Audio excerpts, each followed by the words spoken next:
Hello, welcome to the podcast. This is a podcast idea we come up with. It's completely original. No one has ever thought of this ever.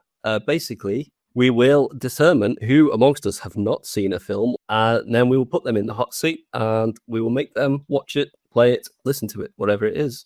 I am Mark. I'm also joined by Rhys. That's me. Yep, I'm Rhys. Andy. That's me. Yeah. Hello. And in Dictionary Corner, we have Amy. Hello. And she will be fact-checking us. So for the first episode, this one's been on our back burner for a while. We're going to be looking at Fellowship of the Ring.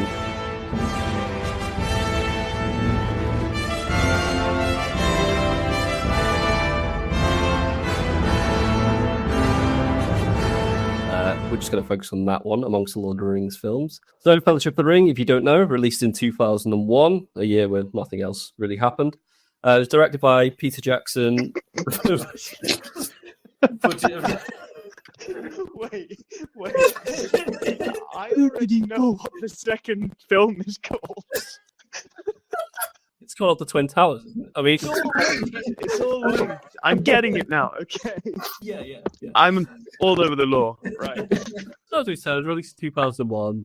Very good year. It was directed by Peter Jackson to a budget of 93 million, but it's so far to date in the box office made 887 million. It was not the first attempt at a Lord of the Rings film. Those animated ones with questionable quality. So I think when you say the Lord of the Rings films, this is what people think of. So let's get into it. The world is changed. I feel it in the water. The first obvious question is, who has seen this? I have seen it a lot. I've also seen it more than I'd care to imagine. Any opinions of it without giving too much away? Did you watch it day one? Were you already aware of the Lord of the Rings when you saw it, or have you just seen it between 2001 and now? So my first exposure to Lord of the Rings was this is very, very 2000s. I saw an advert for the toys of Lord of the Rings in between something else. I was just like, what the hell is that? It's just like a ring wraith action figure. I went to see it in the cinema, and then I think I rented it on DVD when it was out in Blockbuster as well. And then I bought my own DVD, and I watched that a lot. Yeah, I still watch it at least annually. Well, for me, I'd read the book prior to it coming out because my dad loved Lord of the Rings, so I read it myself. And then when it came out, me and my dad went to see it at the cinema. As soon as it came out on DVD, we bought it. And then when it came out on extended DVD, we bought it again. You got to watch the extended editions. You can't watch the normal ones. That's true. Means nothing to do it. I didn't buy any sort of action figure. I didn't even know they had them. I didn't buy them. That's my first time I saw Lord of the Rings. So these were books before they were films. Yeah, I think they were written in the 50s. I'm pretty sure in the 60s. Let me double check for you. 40 years to make a film. Either way, they weren't the first. The Hobbit was the first. Yeah, Hobbit was written first and it's set first. Yeah. We'll not get into sequels, prequel, whatever you want to call them. Came out for the first time on its own in 1968, but it came out in general in 1954. Okay, we're both right. Okay, so you guys have both seen it. Not day one. Andy had a bit of went with it from the books. Mark didn't. I went in blind to the films, yes. Amy, what about you? I was day one waiting at the cinema in a line. No way. So I remember watching it. I was sitting about 10 from behind my knees. Terrifying. Do you remember which cinema you saw it in? It would have been The View in Birkenhead. That's a nice memory to have. If you've been to that view, it's not. That's another chapter of the autobiography. Okay, so without spoiling anything, what were your thoughts on it as a standalone Fellowship of the Ring film? I liked it. Yeah. I was sort of getting into fantasy things at that time. I was playing Diablo 2, Neverwinter Night around that time, so I was getting into fantasy stuff anyway, and it just sort of fitted nicely into this new area of interest I was developing. I met Andy around that time as well, 2000. So yeah, he was exposing me to things like Diablo. So did I really introduce you to Diablo 2? It was your goat, yeah. I only played it because you did. Yeah, I was a massive fantasy nerd long before Mark was. I absolutely loved it. It's not exactly true to the book, but, you know, it's a film. It's not going to be, so it's fine. So I'm guessing from the conversation we've had already that Rhys, you're the person who's not seen this. No, I haven't seen it. All right. So that's what puts me in the hot seat in this episode, is that I have very little experience of Lord of the Rings. I was very young, very, very young in 2001 when this came out, not like you lot, and I was definitely more into action, Power Rangers, cartoons, that kind of thing. My first exposure of Lord of the Rings, hearing anything about it, would have been when the third film came out, and the word on the street was that it was really long, and I was not in the place in my life to watch anything that was, I think, 3 hours long, people were saying. I'd never done anything for 3 hours, so that definitely wasn't about to happen in my early childhood. I wasn't into books, never really been into books, so I wouldn't have read them, but some things do drip feed through in, via pop culture devices. So I'm going to go through a list of what I think I know already about this world, and I'm not going to know whether this is Fellowship of the Ring I'm talking about or anything in the Lord of the Rings franchise or world, and it's just going to be what I know. It might not be facts, might be total bullshit. Try not to tell me whether I'm right or wrong, but here goes. So there's a ring, and a ring, and there's a quest to take this ring to a volcano to destroy it. I don't know why, but that's what happens. I can't conceptualize an idea in my head that puts together a story of why this ring would need to be taken to a volcano to be destroyed, apart from that the ring is a bit evil. But I don't know. The ring goes to a boy or man called Frodo, and at some point that is Martin Freeman, I think. Right? That's where. What else do I know about the world? I know there's a kind of narrative around a plot hole involving an animal that could fly that could have helped them get to the volcano. I don't really have any clue about that. I just heard of that. What a plot hole, mate. Maybe not. What else do I know? I know Sauron is a thing that exists, and it looks like the King Saud Tower in Riyadh. What tower? Sad Tower. Yeah, Saud, Saud. Does it look like that tower, Amy? Bring it up. Oh, yeah. Not Sauron doesn't look like a tower, the person. Okay, well, I didn't know that. A tower, yes. I understand at the top of that tower there's an eye. That's probably my knowledge of the film.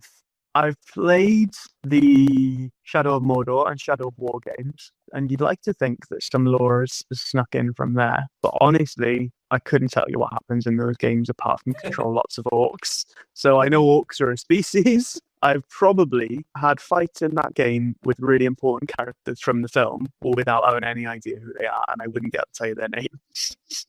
So I don't think a lot has managed to seep in from that. So yeah, my knowledge of the franchise is pretty low anyway. My knowledge of this film in particular, that's it. Yeah, things I picked up from shit like Family Guy and just general conversation, and Big Bang Theory, of things I wouldn't admit I was watching. But he won't watch Lord of the Rings. Yeah. So that's what I've got so far as to what I know about Fellowship of the Ring. That's something I learned today, by the way, is that the film is called The Fellowship of the Ring. I thought it was called The Lord of the Rings, and then the second one was called The Lord of the Rings: The Two Towers. I can't remember what the third one was called, but that's a really long one. And I know there's a Hobbit film. Say a Hobbit film. There's 3 of them as well. Do you want to go into your expectations? It doesn't sound like you've got any usage. You didn't even know the title of the film. Yes. So, like I said, I don't know a lot. I know this journey's going to take place to a volcano. I'm expecting they're not going to get there in the first film. That's an assumption I'm going to make. Apart from that, I mean, what would happen? First of all, I can't even imagine a scenario where a little man is given a ring he needs to destroy. So I have no idea how that is going to conceptualize and how that's going to come to life.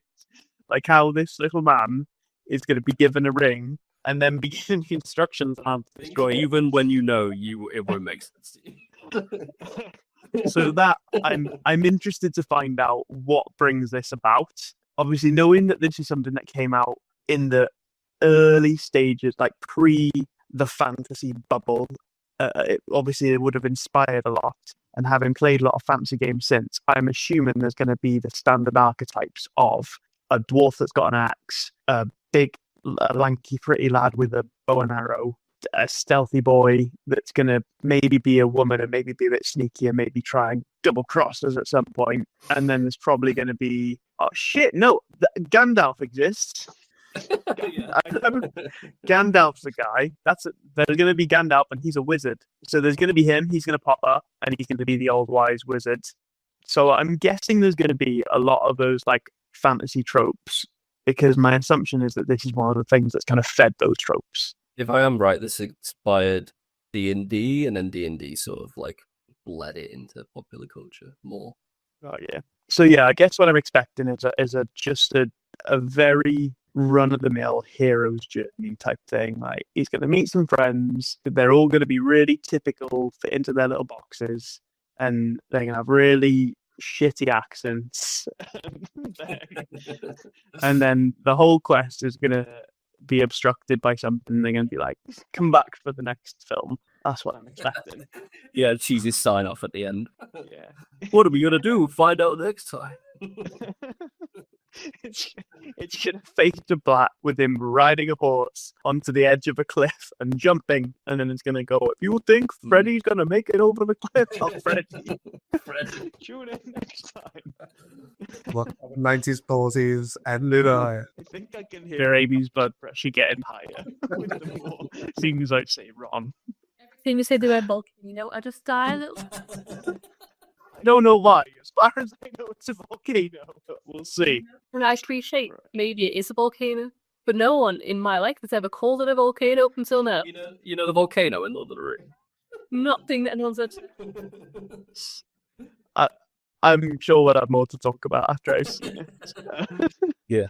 Okay, so I guess we'll send you away now to watch it, but we'll just talk about sort of how this has changed in our memories and over time. I definitely understood this more as I got older, and I think watching it more and more, you pick up more detail, because I'm probably in a similar mindset to you, Rhys, where I didn't really pay attention to plot the first time I watched these things. I just wanted to see battles. And then as I watched it a few times, I started picking up more and more plot, and I enjoy it now more for the plot than the battles, even though the battles are still pretty good. And has your opinion on the film changed over time or anything? Yeah, well, at the very beginning, I loved just watching the intro. I thought that was fantastic. Yeah. It's still pretty good. Maybe it's aged a little bit now, looking back, but it's bound to with its age. It's just a good, like, feel good. It sounds so stupid. It reminds me of my family when I watch it, so it's always quite calming to watch. It still uses some practical effects that films around that time stopped doing. Obviously, it uses CGI for a lot of the things that would be impossible without CGI, but there's still practical effects. There's still actors in makeup and puppets and things like that. They have held up well, I think. So I think the bits that haven't held up well when it came out, you looked at and thought, that's a bit odd for this film. It's mostly in the second one. There's like a couple of scenes where it's just imposed so badly. yeah, there's a few dodgy aged bits of CGI, and one. I think we've seen the behind the scenes quite a few times as well, and you start to spot those little tricks they've used. But I think if you just watch it as a casual viewer, it's pretty good still. Even 23 years on. Lads, I have just Googled this film, and it says runtime 2 hours and 58 minutes. Yeah, it's fun. Yeah. You want to mention that in advance? No, that's the shortest Lord of the Rings film, so you're alright. I was going to watch it tonight. It's 10 p.m. already. No. Okay. We'll give you a couple of days. Okay. Right. I'll set aside a weekend to watch that. Each trilogy in Lord of the Rings series is a weekend. Okay. Is this a movie that I'm going to need to watch the whole 3 hours at once? Would I get away with watching an hour and a half and then watching an hour and a half? Or is that going to ruin it? Is that going to break it up too much? I think, knowing your personality, you will tune out at some of the parts where they're just explaining lore and building relationships and character backgrounds. I think you will tune out and you will not understand them later on. And I think we could just accept that for the first few. Especially if you're not very good with subtitles. Are you watching extended or theatre? That's it. Let me bring up what I'm going to watch. I think it's on Prime at the moment. do you have a view on if there's a big difference between any of those editions, or if I should watch one over another? It's a weird one. There's a few like fun scenes they've added, and then there's like where the film doesn't make sense without that scene in retrospect. Yeah, I definitely suggest the extended, but it's not necessary. But yeah, Half an hour. It's only 3.5 hours. That's an extra 15% of film. Like that? So it's 172 minutes for the regular one, or 229 minutes for the extended edition. Yeah. I'd go extended, mate. It's £1 more. but it's got a nice break where you might swap the. Oh, you won't have the disc. Oh yeah, please. There's that dish too. Yeah. I don't know. It's just like deeply ingrained or what, but like I know what scenes were coming up where it would usually say now change it. This but now because it's all on one disc, it doesn't say that, and that jars me. It's $4.99 to buy the regular one, and it's $5.99 to buy the extended one. Is that extra half hour worth £1? That could get you 30 extra minutes. Okay, so I've got some homework to be doing. Is there anything else that we need to cover before I go off and find some time to watch this film?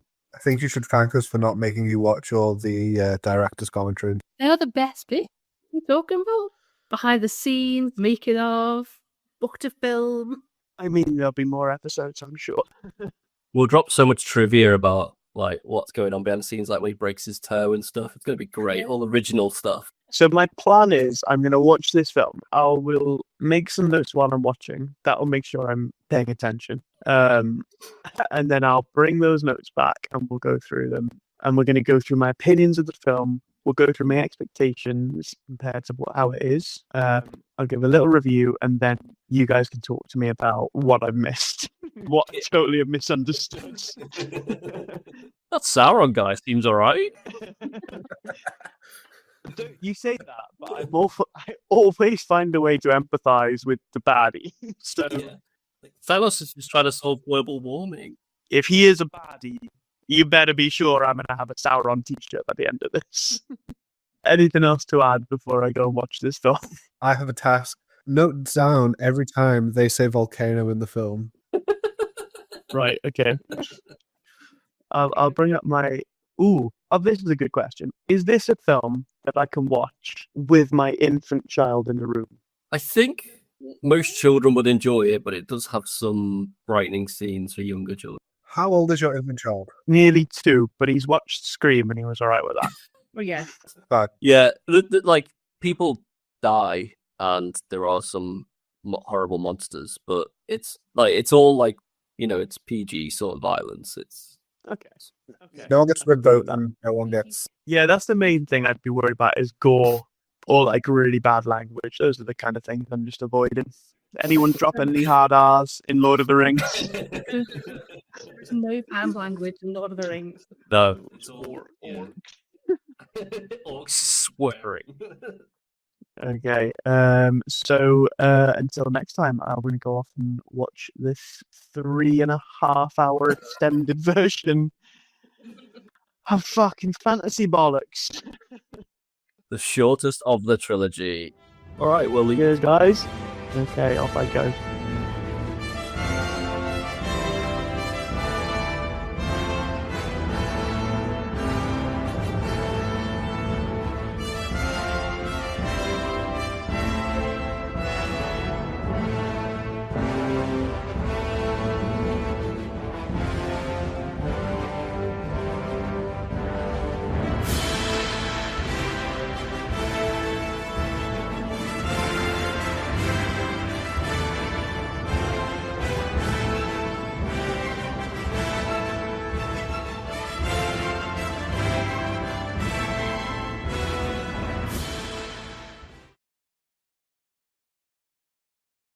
Okay, so Rhys, you've seen it. Time to see what thoughts you've got. So what do you think? I have gone off. I've paid £9.99 for the pleasure, and I have seen Lord of the Rings: The Fellowship of the Ring. What do I say? A general sort of review. I feel like I need to watch the others, otherwise I'm not going to do it justice with a review. That's kind of where I'm at. it is part of a whole. I don't feel any the wiser at all about anything. I know a bit more about what a hobbit is, I guess. That's something. but I feel like I've just taken like a little nibble of this world, and it's an interesting world, but like standalone as a film, I've got way more questions than I had before I started. But did I enjoy my 3 hours 40? Well, it said 3 hours 48 minutes, but I think something silly like 25 minutes was credits. So I enjoyed my 3 hours and 10 minutes. I think, yeah, I enjoyed it. I'm surprised. That's better than I expected. I suppose that does make this episode quite a lot easier. Then no, I hated it. Let's not talk about it anymore. I'm done. Yeah. A lot less tension. Or just like loved it, no notes. So obviously I have notes. I figured it'd be a good idea if we go through like a play by play. While I was watching, I'm taking some notes, and I thought it might give you guys a chance to just chip in because I've got questions, I've got comments. So I'm going to kind of remind myself of the film because I feel like it was years ago I watched it, because it was a long time from starting it to finishing it. And I did have to split it in two. I had to do it in 2 sessions. I'm going to go through from the beginning. So the first thing that happens in this film, right, give me a strong tone of what I was walking into. I watch everything with the subtitles on. It said Elvish voice. Elves are the best race. Essentially, there was an Elvish voice that said something about rings, and 3 of those rings went to the elves. By the way, they are the wisest, fairest of all beings. Not biased narrator. So yeah, something about rings. 3 went to the elves. 7 went to dwarves. 9 went to men.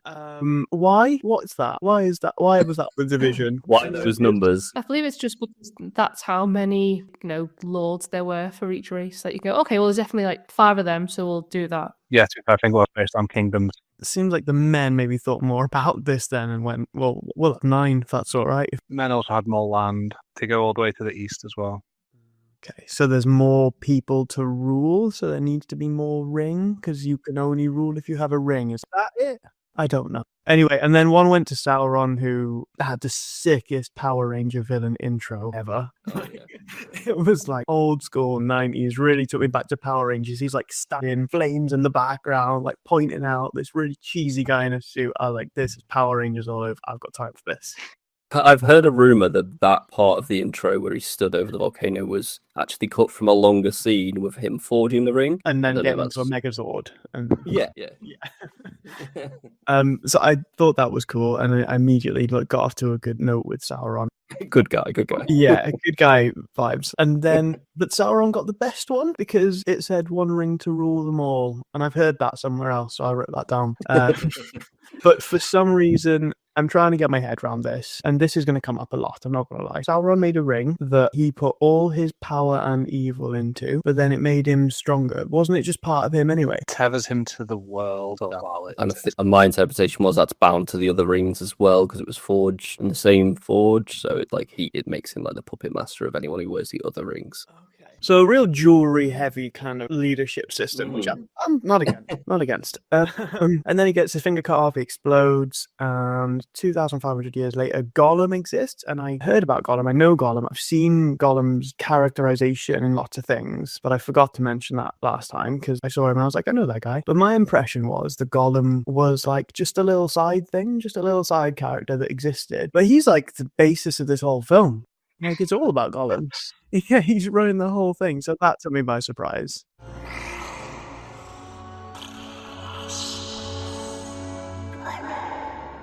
And then we go to a guy called Bilbo. He digs up the ring, draws a map, he's some kind of author. Is Bilbo a nod to the author of the books? That's a question I have. Because he's writing stuff about hobbits, and he's writing in that kind of way that I've seen things of this world written in. Like, is Bilbo a bigger character than it's shown in this first one? He's a big deal in other books in the Lord of the Rings and Middle-earth. Whether he's like a metaphor for the author, it depends like which interview you read, as like whether Tolkien believes in metaphors or not. But yeah, he just seems to love this idea of rural folk with their feet up enjoying their retirement.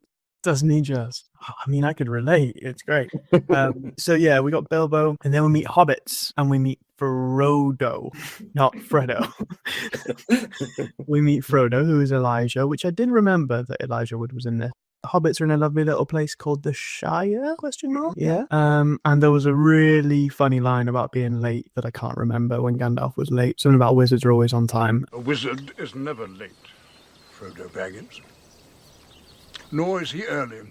He arrives precisely when he means to. Perfect, absolutely perfect. So the whole all of that got off to a really good footing with me. Like really cool Power Rangers villain, nice bit of setup, someone exploding, a big war, and then a really lovely village and a funny little line. I'm in for a treat here. And Dumbledore meets Harry, and Wait, wrong notes. this film and interactions between Gandalf and Frodo does not stop being Dumbledore and Harry. It's throughout it, and I'll probably point it out, but it's the same. And Elijah looks a little bit like Radcliffe, to be fair. So that's a vibe I got a lot, and similar kind of relationship.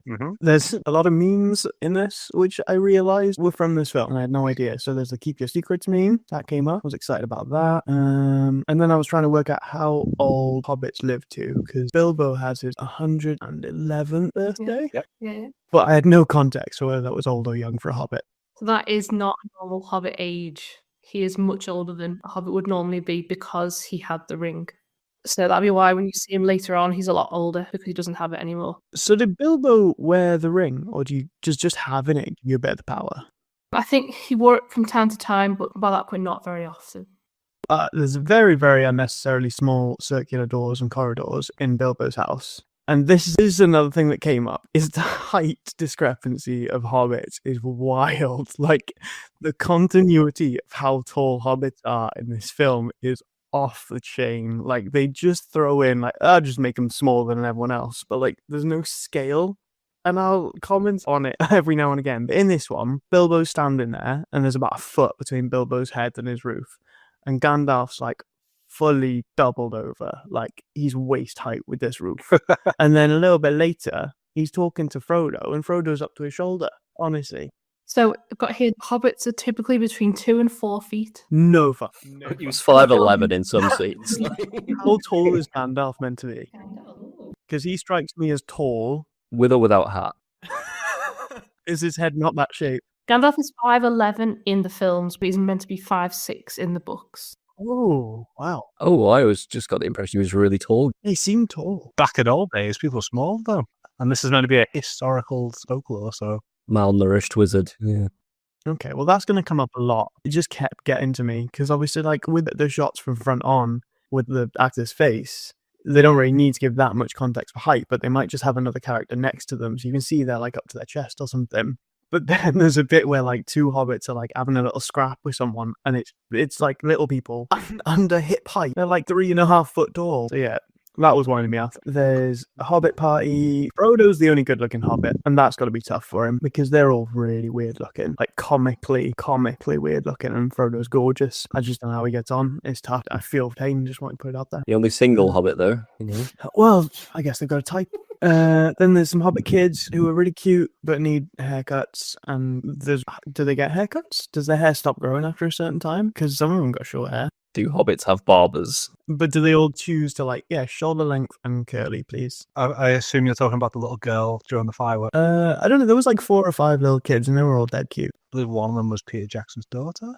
Really? I think so. Who's Peter Jackson? The director. Not the lightning thief. Okay.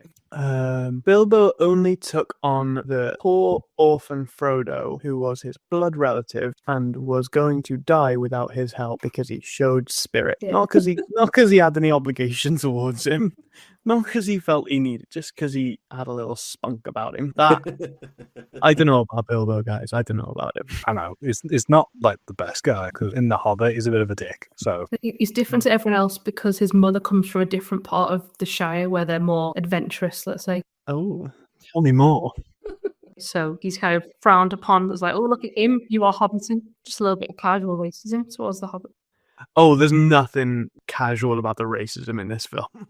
Like, they hate each other so much throughout. It's madness. And then we meet my 2 least favourite characters in the entire film, who are the 2 dickhead hobbits that tag along to everything that we're doing.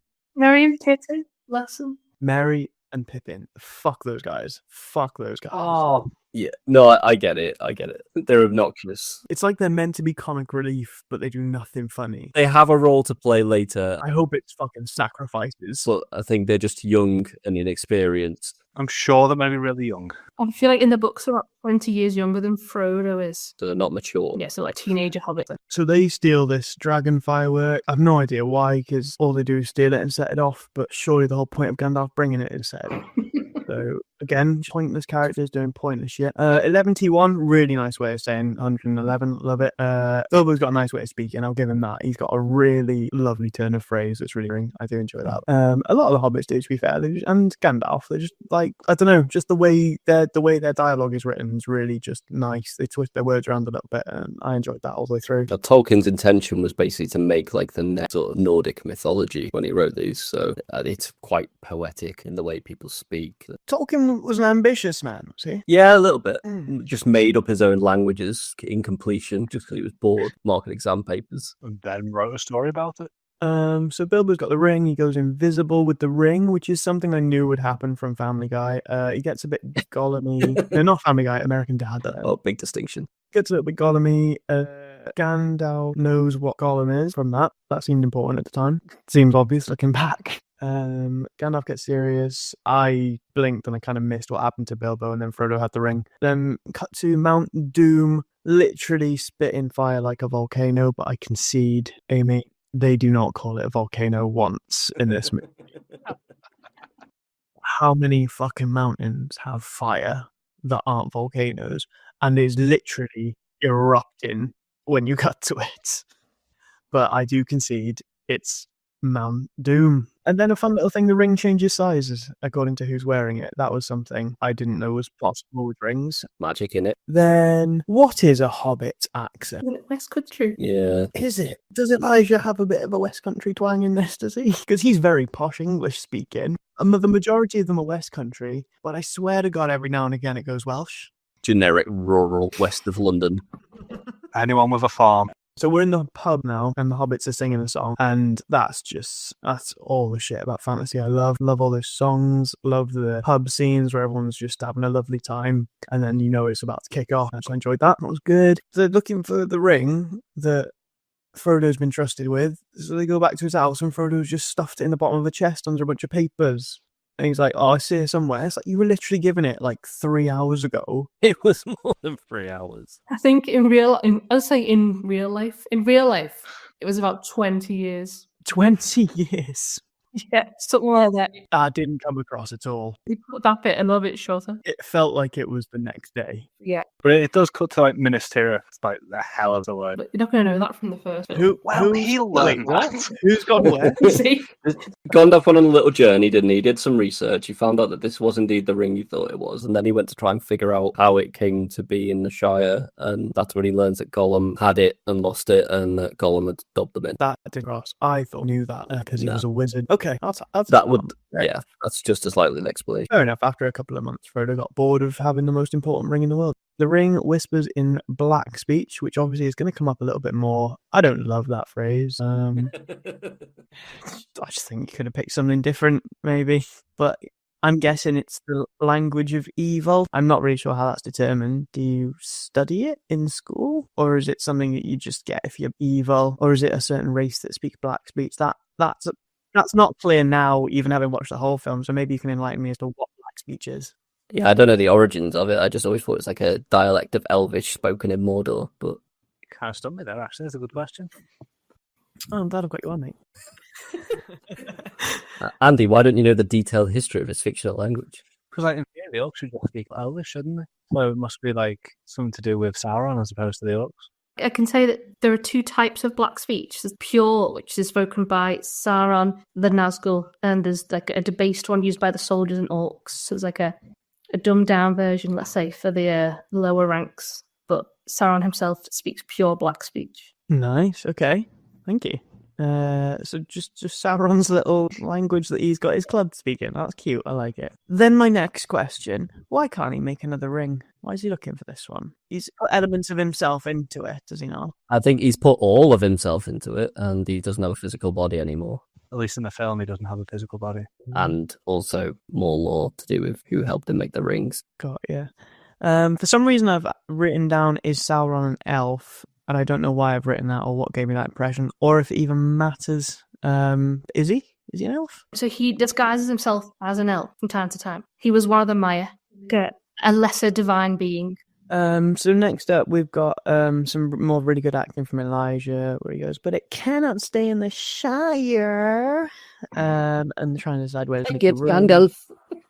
Elijah he's not a good actor, is he? Bless him. Not at this point. And then we meet my, and probably a lot of people's, absolutely favourite character in this, and he's probably going to be my favourite character till he inevitably dies, and that is Sean Astin. Samwise Gamgee, which is a fucking stupid name, but he's great, and he's class. I love Sam all the way through. He is just immense. Gives real, like, just proper companion vibes. Like, he lives to serve, and he's a little bit funny, and he's a little bit cute, and he's just super useful all the time. And we should all have a little Sean Astin next to us, I think. He just give that grounded sort of, why the fuck are we doing this? Why are we here? What are we doing this for? The kind of vibe. He represents the viewer in a way. Shouldn't we just go back? But yeah, he does buy in towards the end. So Frodo and Sam go off for a walk in the woods. They've got bacon and tomato and sausage. I don't know where any of that's coming from. I didn't see any pigs in the Shire. He did. The intro. There's walking a pig. I saw cows. There was a pig, was there? Oh, yeah, there walked a pig. Oh, cool thing. But I don't know, I just question the food hygiene of packing raw sausage and bacon with you when you were going walking. But to be fair, they eat it everywhere they go, so I quite like that as a little theme through the film in the end. But it annoyed me in this first bit. I was like, why are you having a fry up in the woods? Oh, they see some wood elves going somewhere, and they look a bit culty. In the extended edition, you do, yeah. Well, that's the edition I watched, because that's the edition you told me to fork out an extra £6 for. So. Yeah, it's the only one. About to say some elves, didn't you? Be happy? I'll get to the elves in a minute, mate. And then we see Saruman. Why they had to name him Saruman, I don't know, because that confused me for all the film. The fact that there was a Saruman and a Sauron. Could have picked something else. And we see the Eye of Sauron.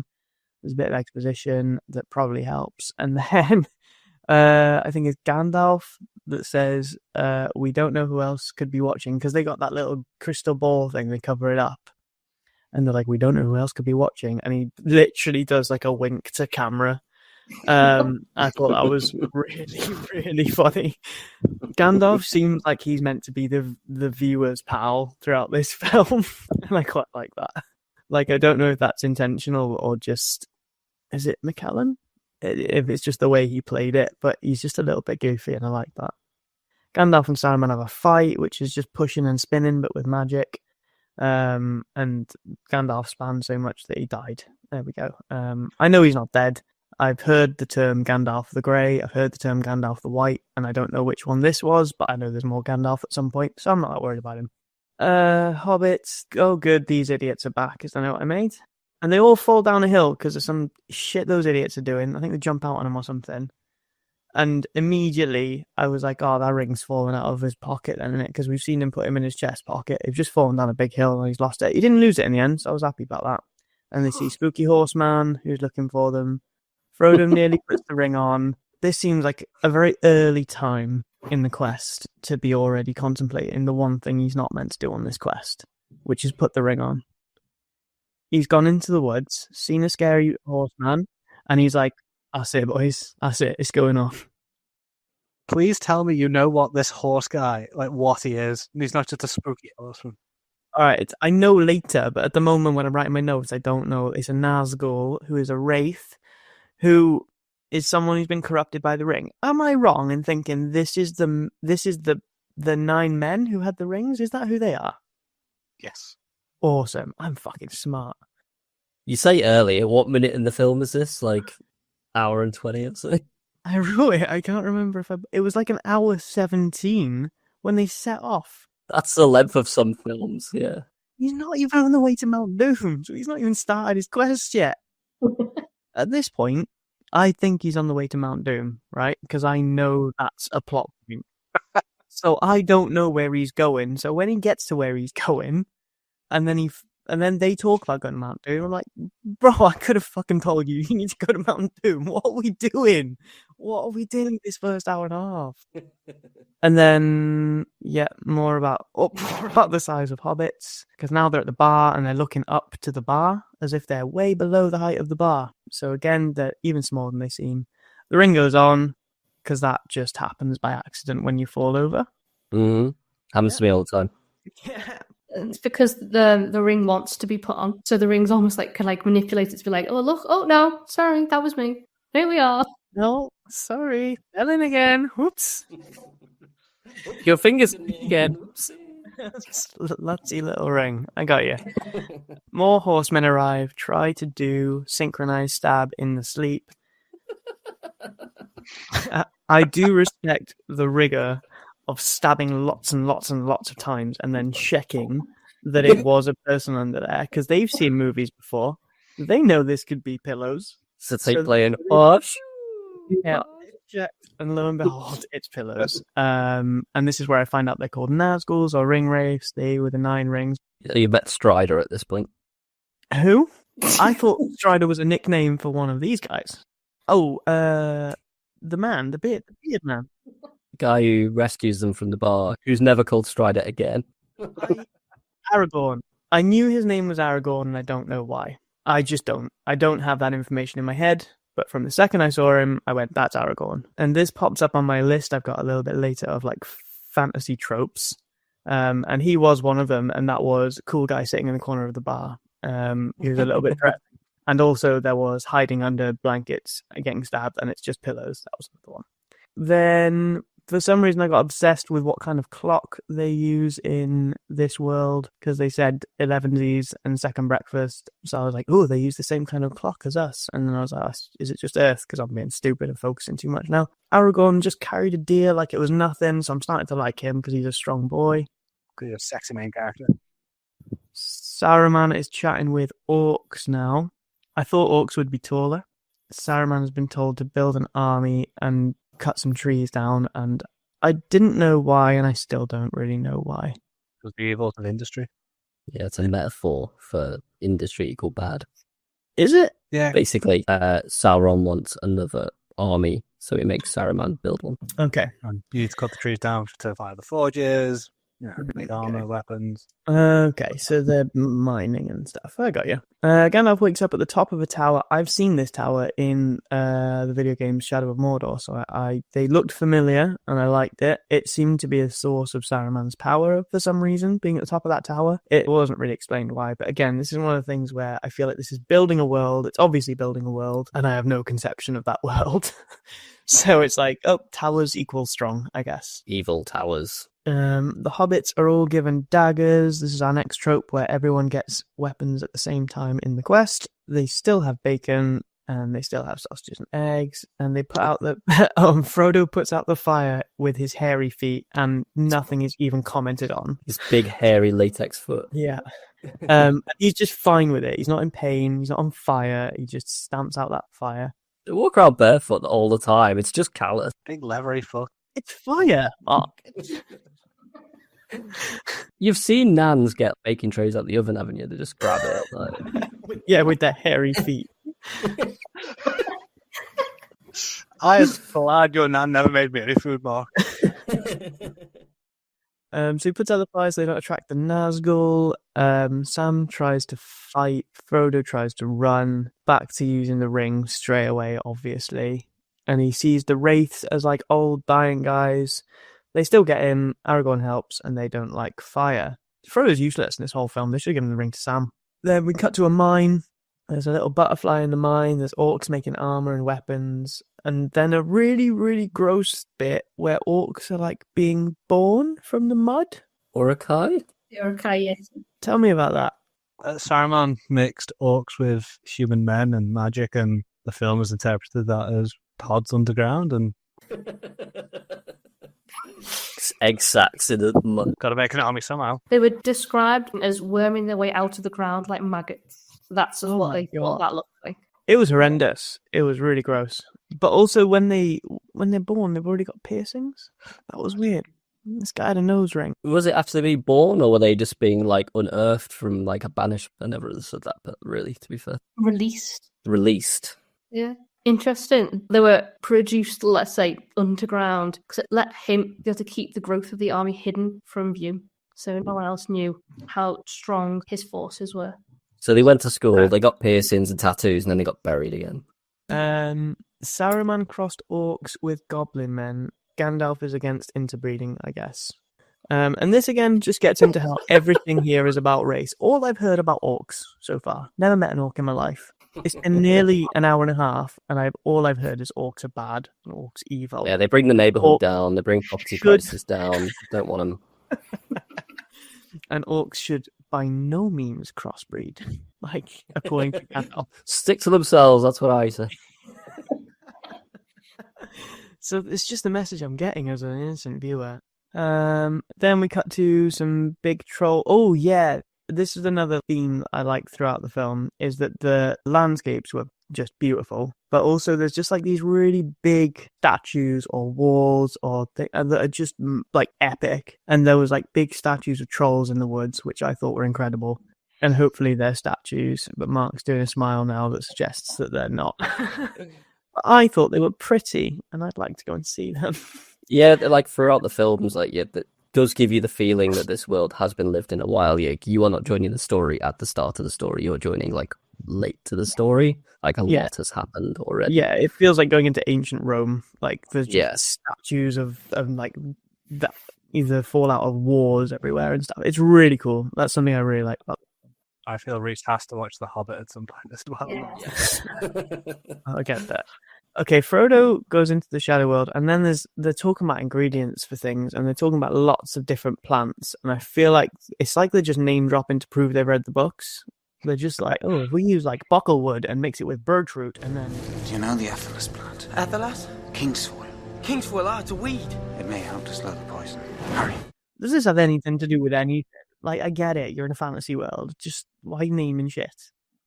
It's more Aragorn knows them in Elvish, so that's why he's using like the Elvish names for the plant, whereas Sam is more used to the common, like calling it Kingsfoil as opposed to Athelas, is it? I want to say. I did not pick up on the fact they were using different terms. I thought they were just talking about different things. Then we meet the elves. Frodo sees Arwen. Just again, this is going to go into my theory that elves are all Welsh. Yeah. It sounded so Welsh when you said it. What else do we say, Arwen? How do you say it? Say her name. Arwen. Behave yourselves. Is Rhys later going to say Elrond instead of Elrond? Who the fuck is Elrond? The guy from The Matrix. L. Ron Hubbard. Scientology guy. Fucking hell. Elf Lady and Aragorn have got something going on, and Aragorn gets her on a horse and just says, "Ride hard, don't look back." And there was a little bit of sexual tension in there, I think. Frodo gets carried on a horse. He is a burden to everyone, was my note there. Everyone he meets, he in some way is a burden on. Can't help but fuck it up. Yeah. So the Wraiths come from on horses. There were different numbers. Are there 8 of them? 6 of them? Because I thought 5 of them died from Aragorn. I thought Aragorn killed them with the fire and his sword. Nah, they're pretty much them all. Okay, but they all seem to be back anyway, chasing after the elf. The elf just parted the Red Sea, and Wraith still just as soon as there's a bit of water. So this guy's only job seems to be to take the most important ring in the world off this tiny, tiny, tiny boy. But 50 centimeters of water, and he's like, this is fucking not worth it, lads. And he turns around. So he's done. It's sort of referring to like the old wives' tales, isn't it? Like they can't cross running water. I like that as a comparison. Also, the Elvis magic around the area, as the horses show. Maybe they can't get past a layer of salt as well. Maybe like a ring of salt around the ring, and they'll be like, shit. Frodo wakes up. It's 10 a.m., October 24th. And that again got me obsessed that they use the same date and time structure as us. But again, I think I'm overthinking that. There we go. Lord I still can't say this name. Lord Elrond. What? Elrond? I put enrolled for some reason. Lord enrolled. Enrolled in what? Enrolled in a BTEC. He looks like every British villain ever.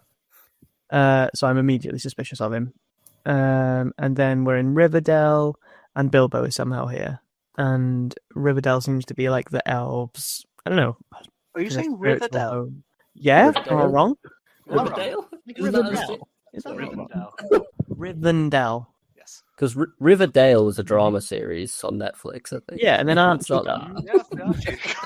that. Orlando Bloom is here, and a familiar-looking dwarf. I've seen this dwarf before. I know his name is Gimli. Again, I have no idea why, but I'm not sure I ever learned that in this film. Yeah. When they all sit down, they say who they are one by one. Icebreakers, yeah. And they do two truths and a lie, don't they? Yeah, you've also played Mind of Moria, which has also got John Rhys Davies playing Gimli. Maybe. I like Gimli a lot. I've got a lot of time for him, and I smell a group meet cute. So this cuts into my next movie trope that fits in. Is everyone's just like, I am an archer. Would you like me to come with you? No. I am good at the sword. Would you like me to come? The ring can be destroyed in Mount Doom. Isildur didn't want to do that. Aragorn could lead men, but he chose exile instead. Those are just facts I wrote down so I didn't forget. Yes. Another bearded hair guy that looks like Aragorn but isn't Aragorn, and this is going to confuse me until that other guy inevitably dies. Seen that broken blade before? Oh yeah, he plays with the blade that is the blade that cut off the hand of Sauron, Yeah. and I've seen that. I think that's like an attribute logo in some of the Shadow games. It's like the dagger in Shadow of Mordor, isn't it? Like a broken sword. So I know it's important, but that's pretty obvious anyway. And he just dropped it on the floor and left. What a prick.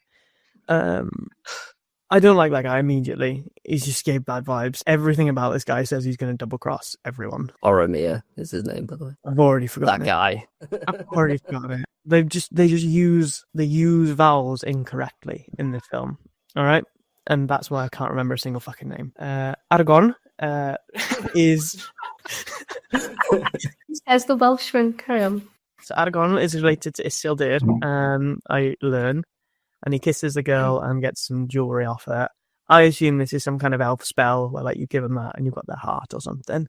And then I realise where I've recognised this guy I hate from, and he's the One Does Not Simply guy, isn't he? Yes. Yes. So there's another meme. Sean Bean? How do you not know Sean Bean? What else are you? A lot. A lot. What? Game of Thrones. GoldenEye, Sharp. I haven't seen it. So, right. This is what, again, makes me thinking there's a lot of Welsh in here. Gandalf says Mordor, like not Mordor. He's like Mordor. He says it like Taggart, like there's been a Mordor. And you can look on that in that scene exactly when they're all sat in the circle in Rivendell. Listen to how he says Mordor. You won't stop hearing Taggart. So Welsh was a significant influence for Elvish languages. Knew it. I'm going to make even more points for that later. Gondor has no king and needs no king. I can get behind that. King is not needed. Right, this is a quote from, I think it's Gimli. Never trust an elf. Just another bit of casual racism. He's in the elf's house. He's in their little home. Never trust an elf. All right. At least he's not two-faced about it. I'm 1 hour and 44 minutes into this film, and the quest has started. They have decided to go to Mount Doom. 1 hour and 44 minutes. What have I been doing? I know nothing more than I knew before. Except I've got a little bit of a face to a name situation.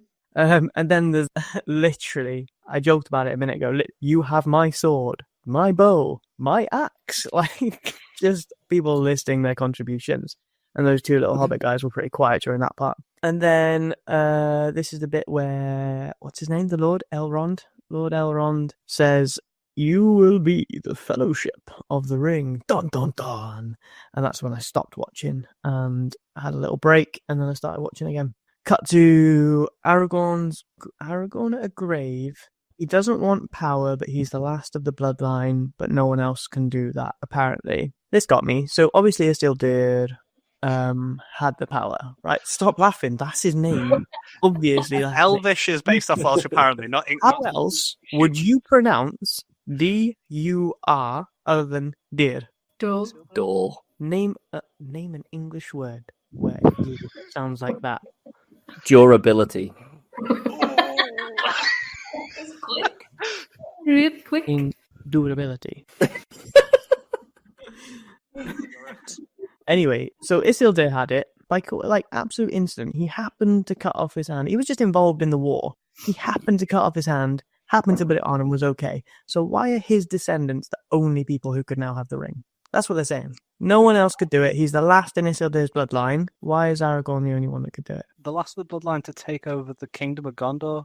Or the I thought we were on royal about the ring. bloodline. No. No, Isildur just took it like spoils of war kind of thing. He just went, this is mine now. So they're on about who's going to take the throne. Well, fuck Yeah, that. but- That's nonsense. No one cares about that. Okay. Yeah, so Isildur was a king, and Aragorn is his last descendant. Why would anyone want to be the king in this? Or of the elves? The elves all seem sound. Why would any of them care about who was the king of... I don't care about that. Anyway, Frodo gets mithril chain from Bilbo. Bilbo gets him to undress in a really creepy way, and then gets really creepy about the ring while he's getting undressed. That terrifying jump scare. Like, Bilbo is surprised that he's got it as well. It's like, you gave it to him. And that's the whole conversation we had last night was about Frodo having the ring and taking it to Mount Doom. And now Bilbo's like, you got that ring, haven't you? Oh, that's nice. Like, well, yeah, where were you last night? Were we talking about this? Last night. Let's remember, it's like 20 years later. They've been on an epic journey. They haven't been anywhere. It's been 20 years. They've had 15 fry-up. Behave yourselves. Right, the dagger glows blue when orcs are near. I'm sure that'll be important later. I guess all orcs are worth stabbing to the point where you need to know when anyone of that race. Continue as a theme, I guess, innit? Better have a weapon that tells you when any member of that race is nearby. The elves. Okay, I've had a good look at all the elves now and decided that Orlando is the only hot one, even though they're meant to be the fairest in the world. There's not many lookers. Lots of really nice views of the walk. And apparently, I think I have a bit of, for some reason, knowledge that this is in New Zealand. Is that right? That's right. Yeah. It's beautiful. Beautiful walk they go on. And I see the phrase Misty Mountains written down on a map. And I know that phrase because it's the name of a song on the Lord of the Rings soundtrack, which is the only song my baby would sleep to when he was newborn. So I know that song very well. And there's a tip for you. And Gimli suggests cutting through the mines of Moria, which I'm really excited by because I've heard that phrase now in real life where it's meant to be heard as opposed to just a video game. But then they all say no, so I get a bit disappointed. So does Gimli, and then they're hiding from some crows, and then they're going through some snow. The weather changes a lot, or I have no concept of how long this quest is taking. Like, but they're going through all these landscapes and all these different weathers. I don't know if it's different seasons, different years. I don't know how far they're going. Can you give me an idea of scale here? The film makes it feel like it's like in the space of a week, but I think the books, it was like years. So. Yeah, what I've got not on me, it's upstairs, is a book that I parallel read that's from my grandparents, which is an exact date that every single thing happens for the entire. So they start in like April, I'm pretty sure, from what I can remember, under the summer in April. I want to say until it takes 10, 11 months, but I don't remember 100%. Maybe we should get that book out for the next film. Every single scene I described, that was in May. Yeah, literally, yeah. It sounds like every single day of the year and where they are. That does sound cool. Then I learned that Boromir is the meme guy's name. He's tempted by the ring again, so obviously he's a baddie. Saruman can hear 100 crows talking, I guess. Saruman can also bring down a mountain from miles away, I guess. How is this a problem for him? He seems super powerful against some guys with bows and a hobbit. Why can't he just go get it? Is my next question. He's immensely powerful, but he needs these orcs? I don't get it. Everyone's buried by the snow. Gimli's buzzing because he gets to go to the mines. He gets really excited and I get excited for him. Then apparently the dwarves got greedy and dug too deep, and that's why people don't go to the mines of Moria. But it's freezing on the mountain, so they have a little bicker and then decide to go to the mines anyway. I don't fully understand the mines lore, but I understand they just kept digging deep until they got to like the depths of hell or something, I guess. We'll meet Balrog later, won't we? But is that because they dug so deep that they got somewhere bad? Balrog was sleeping and they woke him up and he fucked him up. Damn. Is Balrog a Balrog? Is he one of many or is he just one guy? Shadows of War implies are just like an enemy type. One of a limited number. No more than 7. 7. Because they were Morgoth's generals who was Sauron's boss. Okay. It's all And Earth and second age shit, don't worry about it. What's the one from Star Wars? Because that's not Balrog, is it? But is it like Balrog? I thought Balrog was a Star Wars thing. What's the animal? What are you referring to? There's like a big animal that they get fed to in another film I haven't seen. Sarlacc? The Sarlacc. Is that what it is? Maybe. It's big, and it's big. To be fair, I've just looked up, there is a Darth Balrog. It was a fallen Jedi Knight and Darth Lord. But I don't think that's what you're talking about. I love that you're trying to stick up for me, but I don't think that's what I'm talking about. And then, I had a question. Like, how different is this version I watched? Because it seems like it's been remade a little bit. Some of the CGI seems fairly good for 2001. So, like, Is this version I would have watched just now any different from the version that came out in 2001? And like, No. what's different? No, I don't all the think so. same. It was very good for its time. Like, That's really good for 2001. Frodo is now shoulder height with Gandalf, but the other hobbits are waist height. Height consistency sucks. Gandalf is worried about going to the mines. I'm not sure why. Then they get to the walls of Moria, and there's another note where I'm just like, these landscapes are kick-ass. Like, the walls are huge and cool, and they've got troll statues, and it's all just really cool looking. Gandalf tries to open the walls. Elvish could easily be Welsh, was my next note, because Gandalf says something in Elvish that I swear to fucking God was Welsh. Then he's getting snippy with Peregrine. I don't know who Peregrine is. Probably Merry and Pippin, is it? Peregrine Took is Pippin's Oh. full name. Pippin's nickname. Okay. And honestly, it's about time he's a wind up and this shit is serious. Like, this guy is cracking jokes about how he's not opening the walls. It's like, you guys nearly died on a mountain just now. What the fuck? They send the horse home, and the horse will just know his way, which is cool. A water monster gets Frodo. This is where the CGI dates the movie a little bit, because that looked awful. What is that thing? It's like a spider with tentacles, and it's never named, and we never see anything again. Is that a thing you want to tell me about? What's one of them? It's just It's called the Watcher, isn't it? Yeah, Watcher in the water. Either way, it's terrifying. I didn't like it, but the CGI was shit. Gimli is so proud of being a dwarf, and he just wants to welcome his mates into the mines. He's sad about the dead people in the mines, and I feel so sad for him. He was so excited to go down there, and it's just a graveyard of everything he identifies with. Like, oh, come round to my mate's house. It's amazing. He's got a pool. He's got come on, it's amazing. You get there, and he's dead. He's just dead. They're all fucking dead. And they say the goblins got them, so now I hear the goblins exist. They're ragging on orcs again, even though I haven't met one. I haven't even met one yet, and I've just heard 2 hours of hate against a full race. They're talking about how valuable the chainmail is, which I'm finding very, very funny, because I know that Frodo is probably wearing it. But they're on about how, like, oh, that chainmail, it was worth, like, I don't know, 3 times as much as his house or something like that. I thought that was very funny. Oh, here comes Gollum. Is he a threat?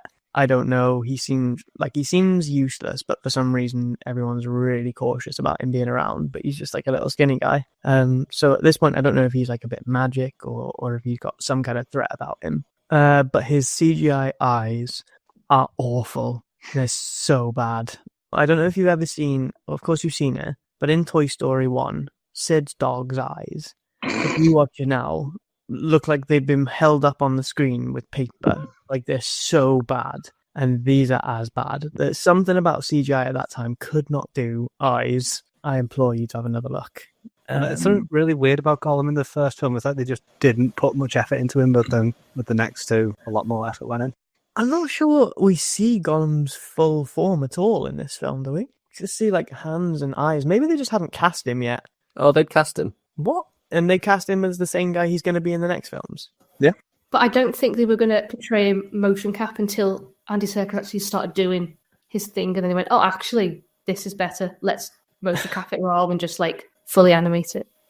Terrible CGI, fair play. There's a plan for Gollum and the greater good that Gandalf is talking to Bilbo about sparing someone out of pity. I didn't quite get what he was referencing. See The Hobbit. What? Go watch another 3 films and you'll understand. Okay. Gimli's sad. The Lord of Moria is dead. There's a spooky message in the book about a shadow. Took is still a fuck up. He dropped something down the well.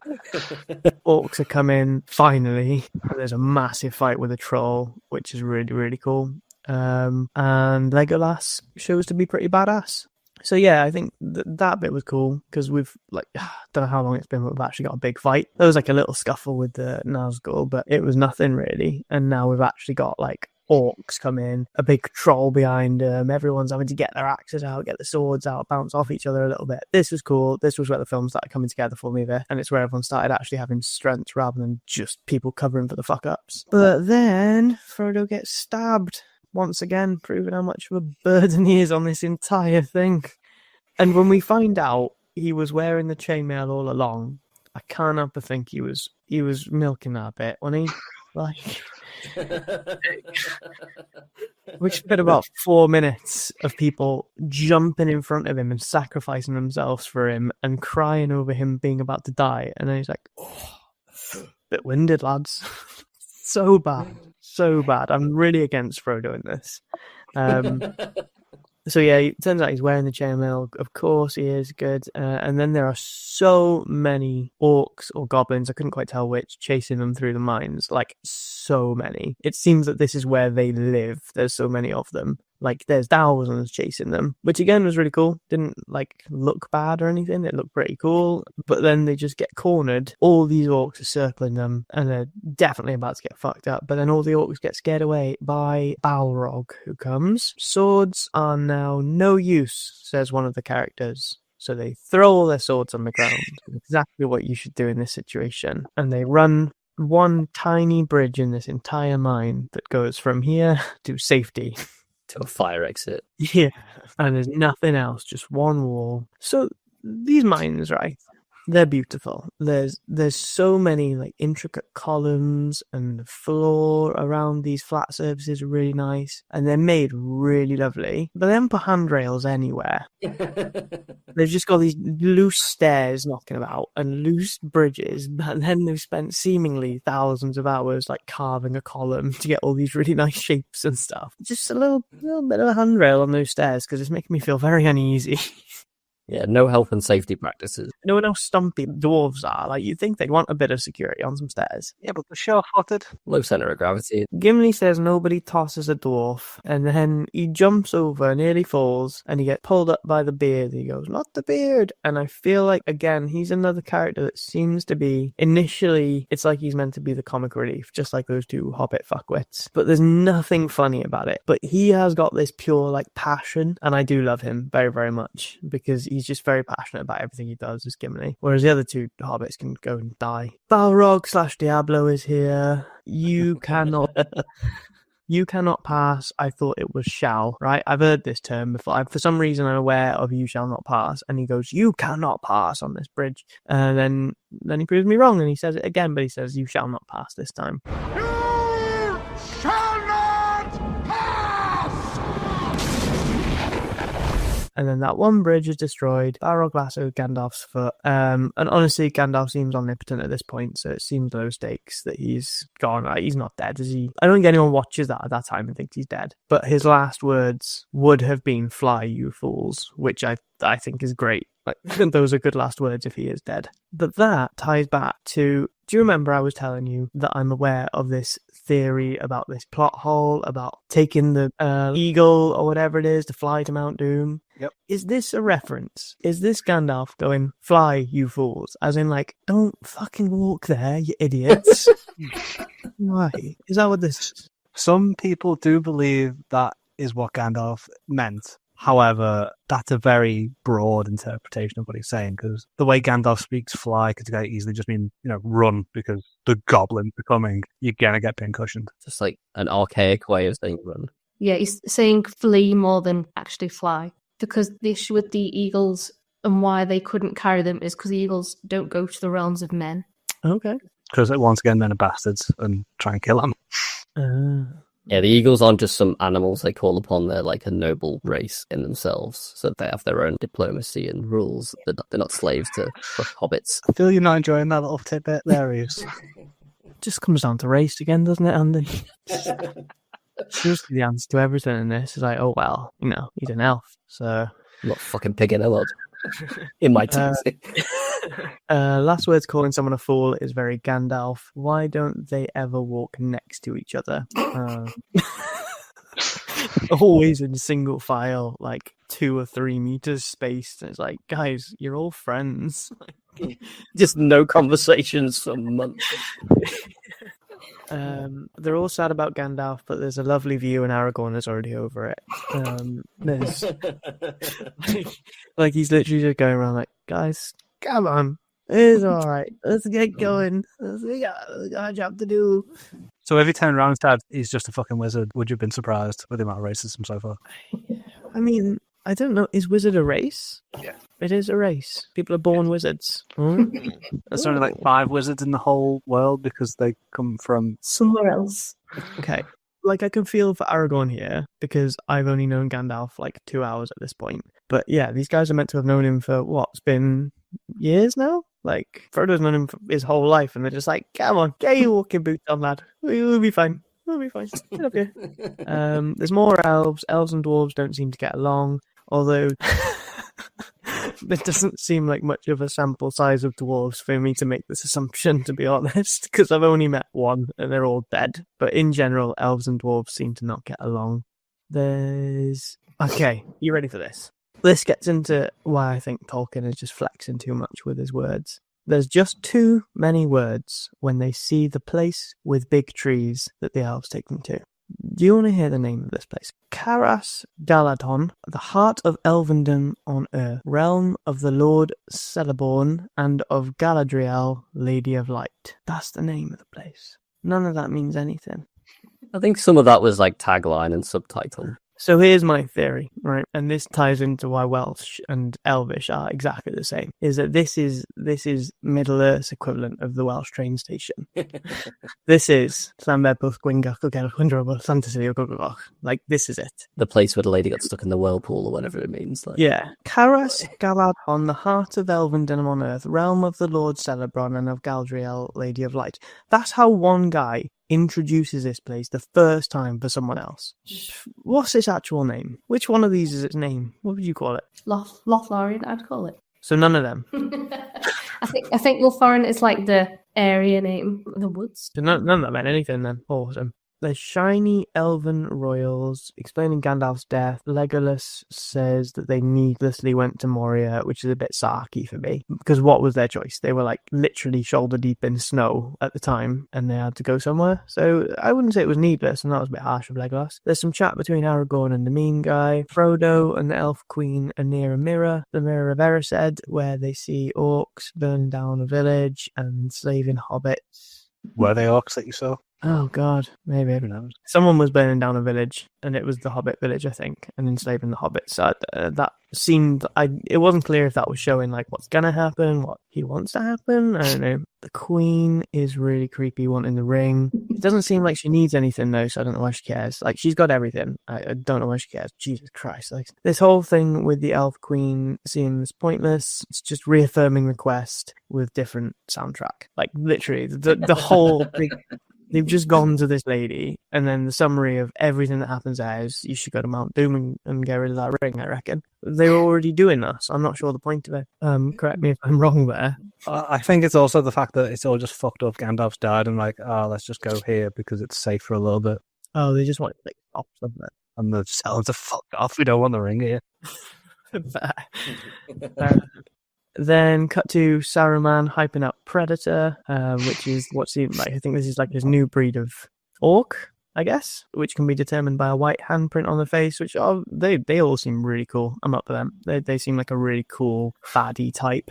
The white hand just means they're under command of Saruman. Shit, that's in Shads, isn't it? I remember that now. Wow, that's really cool, actually. I just understood that. Elvish waybread, one bite to fill the stomach of a grown man. All right.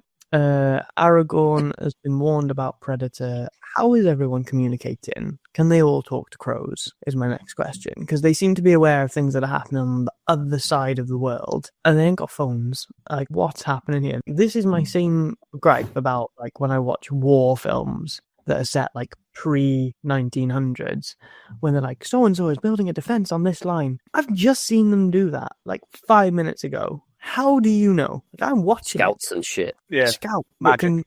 Aragorn somehow finds out about them, and they all get a bit scared. All get gifts from the elves. Gimli is still an absolute fucking cutie pie. He just asked for some hairs because she's so pretty. Didn't see what he did with the hair. You wouldn't be saying that. Well, he's got 3 of them. He can get 2 a little bit sticky. That's actually a reference to like much deeper lore. It's really weird. Okay. I don't know that law. I can't remember if it's Morgoth or one of the other big bads asked her for a strand of her hair 3 times, and she told him no each time. And then, as a gift to Gimli, she gave him 3 hairs, like as a fuck you to the bad guy. Oh, nuts. Aragorn has Arwen's love. Arwen is Welsh too. Are elves just Welsh? They're beautiful, they're smart, they're of the forest, and they're racist. So I'm pretty sure they're Welsh. Gollum's still following them. There's massive statues on the river, which are very cool. Meme guy's still harping on about having the ring. How does going invisible help when he is literally being grabbed? Is it just invisibility, or is it actually like physically move into another plane of existence? That was my next question. Because he's being grabbed by, what's his name, Boromir? Like, Frodo's being grabbed, and then he goes, whoop, and then he's gone. Like, if you're grabbing someone and they go invisible, you're still going to be grabbing him, but he's not. So when you put the ring on, do you like, are you on another plane of existence for a bit, or? No, I think you're just invisible, but I think he kicks Boromir off before he puts the ring on. Okay. Because in the Prancing Pony, Aragorn grabs him when he's invisible still, doesn't he? Don't know what you mean by that. The pub where they meet Strider. Oh, gotcha. Okay, that makes more sense. Holy shit, that is a lot of orcs. Aragorn is just going to kill them all by himself, I guess. The fights aren't that impressive from a choreography point of view, but the setups and the enemy variety are really good. Like, choreography-wise, they're shit. Like, they're really lazy. Everyone's just doing the same slashes with their sword. Legolas is just standing there pulling infinite arrows out. Yeah, it's that Power Rangers, putties thing where they're all waiting their turn to get hit. Yeah, so like choreography-wise, they're bad, but the setup to this one is literally like they just turn around and there's 30 orcs there. It really increases the threat when they can just be loads of them right there at any time. And there's the fact that there's like normal orcs, there's the fancy boys with the white hands. I just like that. It gives another layer of depth to it, even if it doesn't look great. So I enjoyed that. Then the Horn of Gondor, which is a thing, which seems to call the orcs, but then it turns out it's just Barry Meanboy, and he's taken by a really chunky arrow from Predator. Like, this arrow was savage. It was like an inch in diameter right into his chest. I was like, fucking hell. He did alright to stay standing after that, but then he gets another one and he's a goner. Then I zoned out for about 10 minutes. And to be honest, look, it's been 3 hours. I got ADHD. I've done well to not zone out so far, but I've zoned out for 10 minutes and I've started paying attention again and Frodo's crying. I have no idea what's happened in that time. Any ideas?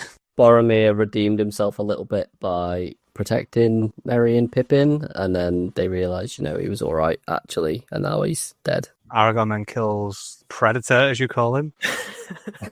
Don't actually learn his name, do you, in the film? It's Predator. Capital P. Lurtz? His name? Lurtz. Lurtz. Okay. So now they're rowing off in a boat. No, Frodo's rowing off in a boat. And Sam, who is incredible again, says, "What are you doing?" And he says something like, "I'm going on my own." And Sam says, "Of course you are, and I'm coming with you." And I was like, this is pure Sam, innit? He doesn't even consider himself a member of the party, like a person. He's just like, "Yeah, you're good on your own, but obviously I'm there." Like he's just so sweet. He's great. And then he nearly drowns. And then it's been 3 hours 20, and my last note was just fucking hell. That wasn't even the last note. Legolas, Gimli, and Aragorn are going to hunt orcs, I guess, judging by what they say. Again, I zoned out for 10 minutes, so I don't actually know why they separated or how they separated. Aragorn finds Frodo at the boat, and he lets him go because that's what Frodo wants, pretty much. And so him and the other two go and try to rescue Merry and Pippin because they get taken by the Uruk-hai. Become professional orc hunters for quest to kill orcs. That sounds more fun than what they were doing, to be fair. So we're 3 hours 20 in, and I've written, "I'm struggling to see how they made this nearly 4 hours long. Never mind how they made 2 more movies. Sam and Frodo are on mountains. Wait, it's over. They didn't even get there. Oh my god." Like, that's the end of the film. I thought the film was going to end when the quest was done, and I thought the other films were different quests. So that's it. That's the film finished. 3 hours and 25 minutes later.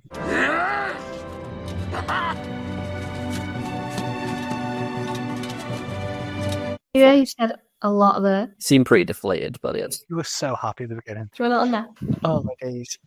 It was just a lot. It was just a lot, And I feel like I was constantly on receive of information for that entire 3 hours 25. Like, The next for you, maybe give yourself a bit of a break to recharge. Next is Two Towers. He's just crying in his hand. You've got some good battles, so you'll like that.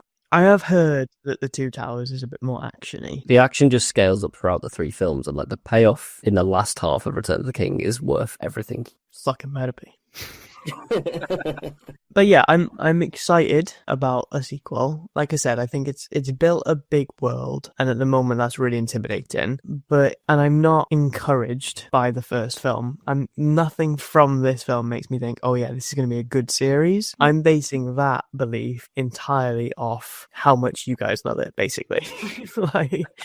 Like that's just trust, because nothing about that first film made me think, hell yeah, they're onto something here. But again, I've seen things like it since then, whereas in 2001 it was probably a very different feeling. All the things that you referenced that it was similar to obviously were similar because this came first, and so That's it. Like the source material is always going to be the most important, isn't it? But it's almost not fair to judge it on that because it's had so much of a contribution. Yeah. Like without it, so many things don't happen. So it feels unfair to review it as a standalone film because that's not what it is anymore, is it? Like it's a contributor to not only its own lore, but loads of fantasy worlds that have been created because of people who were inspired by it. Yeah. He was very big on not wanting to split it into 3 books. So for him, any adaptations that were done, you'd want them all to be like one big chunk of film rather than split up into separate films. But they did get separated though, right? How many books did he write? He wrote Lord of the Rings, and then the publishers made him split it into 3. Right, okay. Because for him, he'd written The Hobbit for his kids. Then they were like, oh, this is good. What else can you do?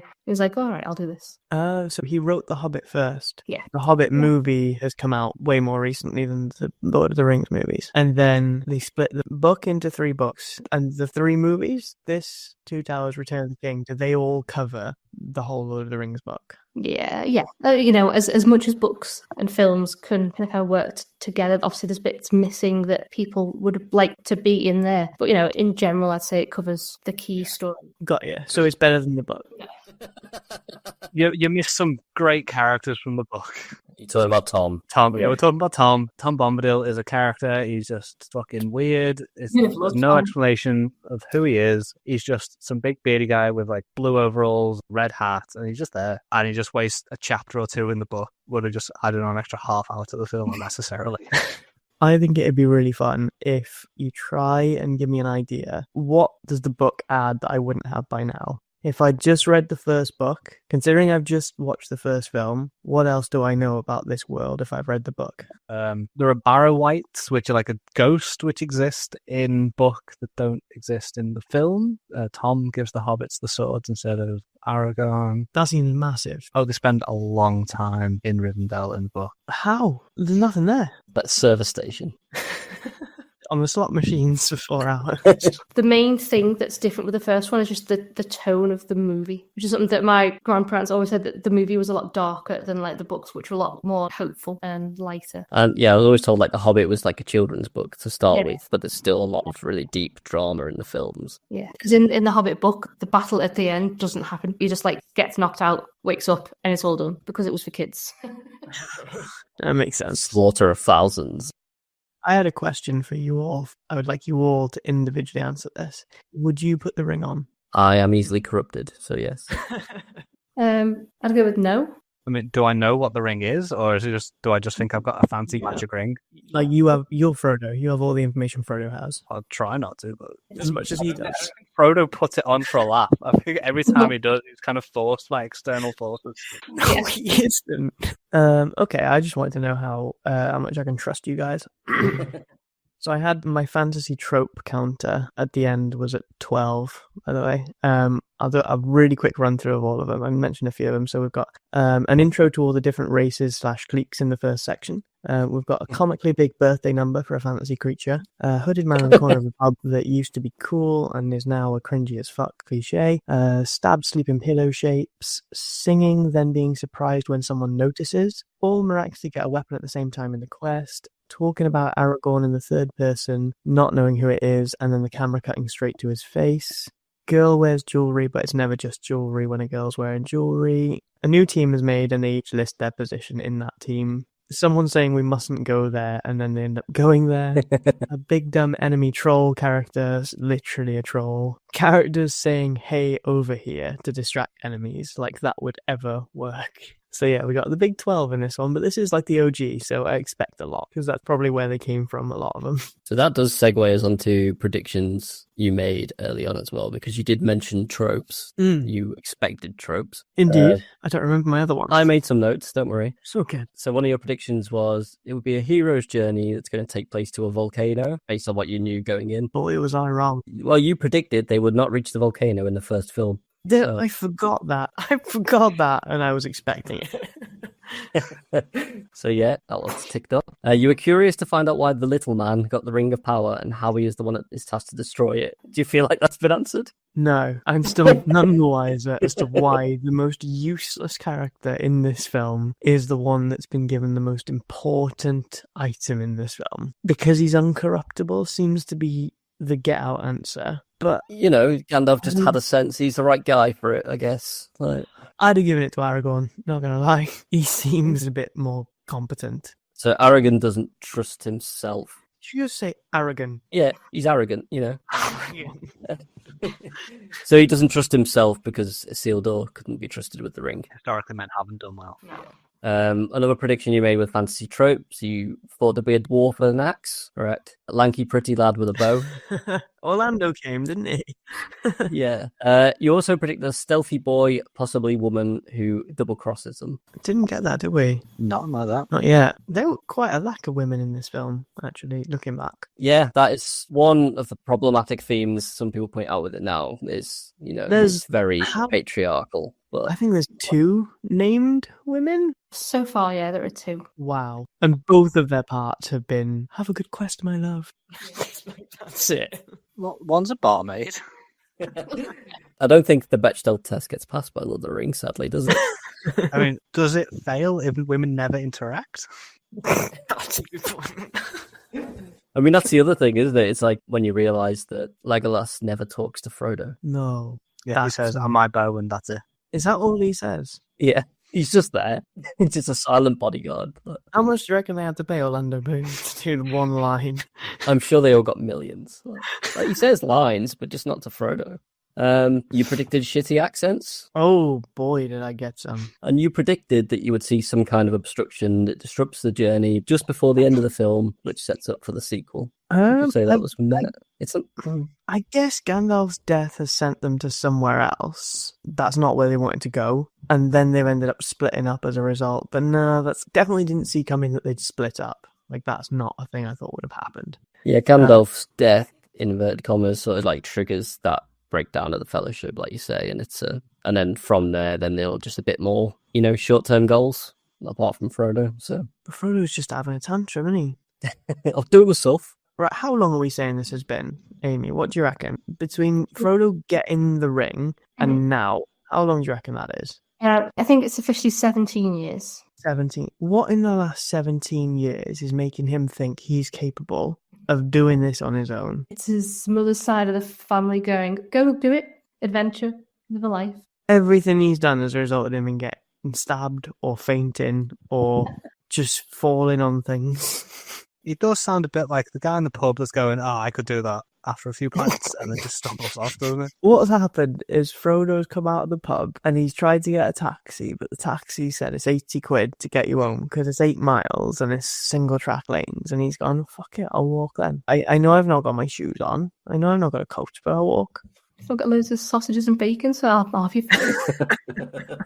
Frodo's not got a bag. Sam's his bag carrier. He's got nothing. He's got the ring. That's enough to carry. He's got the ring that he uses for literally any problem.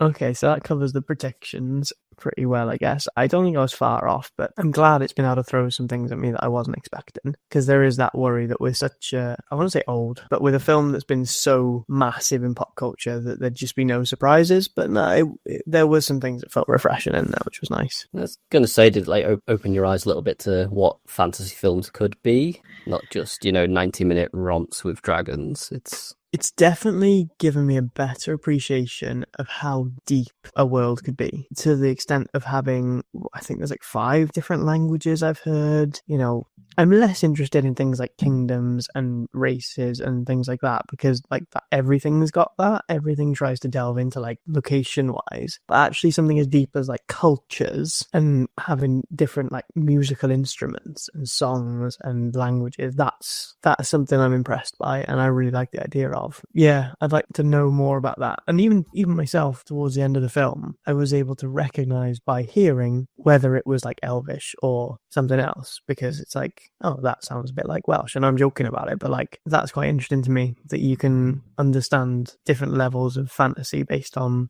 culture, which is a new one. Yeah, I think a few things have tried to emulate it, but it is the OG. Like, it was the first to try and do it on this scale and world build this deep. I think he was the first to make elves look like this and not be tiny little pixie things. Yeah, in mythology, the little guys that live like underground, aren't they? That's a good point, actually. Yeah, that's a really good point. I think all my experience of elves probably comes from things that are post Lord of the Rings. So to me, like, an elf is a tall, pretty wood folk. Before Tolkien, these things, they were defined by like Norse mythology and Saxon mythology. Elves were little pixies underground, and I don't know what goblins and dwarfs looked like before Tolkien, but he sort of defined these archetypes that became what everyone thinks as. There is like that kind of interesting thing that obviously elves, dwarves, what else have we got? Orcs, goblins. Those are all terms that I hear in other things and are existent in other. Hobbits, I've only ever heard when they relate to Lord of the Rings. Is that something that's like, is that in other mythology, or is that like a copyrighted thing? I don't think I've ever heard of a Hobbit outside Lord of the Rings, but all the other things I have. This says no, but I don't know where else they'd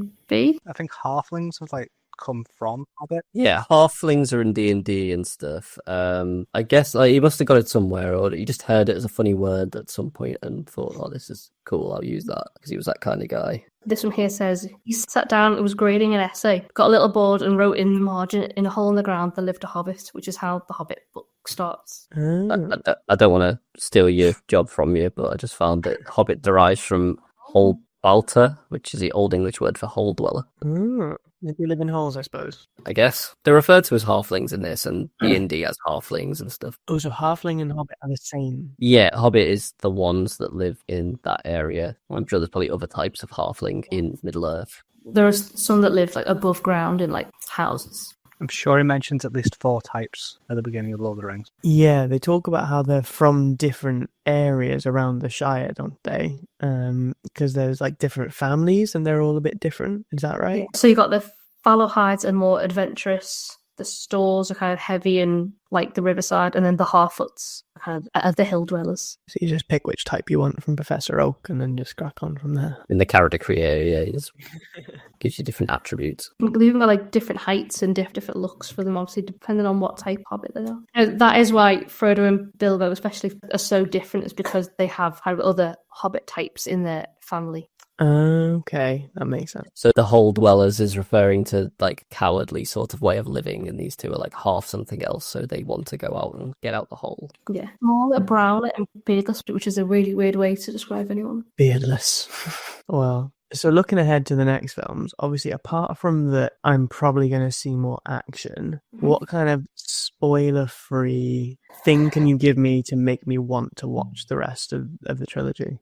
I don't think it's too spoilery to say that Frodo and Sam are kind of going to go off and do their thing now. Everyone's kind of split into smaller groups that you'll cut between to see what they're all doing for the rest of the story. And I definitely have my favourite storylines. Oh, yeah, 100%. That is encouraging, because I think following one big group of people around, it just isn't going to give you really any depth of what anyone's doing, isn't it? Because you're just trying to like keep an eye on where everyone is at the moment.